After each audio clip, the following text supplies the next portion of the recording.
Welcome to today's DIY interior design tutorial. In this video, we'll show you how to decorate the window behind your stove using a variety of window components. First, let's gather our materials. You'll need window components like window frame, window sash, window glass, and more. You'll also need basic tools like a measuring tape, screwdriver, and a level. Before you start, make sure the window is clean. A clean surface ensures that your design elements adhere properly.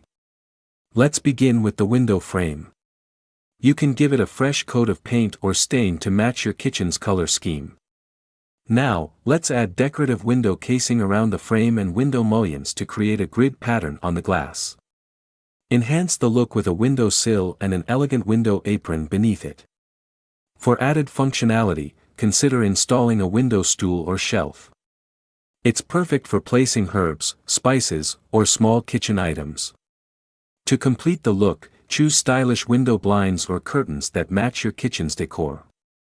And there you have it. Your window behind the stove is now a beautiful focal point of your kitchen. Thank you for watching this interior design tutorial. With a little creativity and the right components, you can transform any space into a stunning and functional masterpiece. Don't forget to like and subscribe for more DIY inspiration.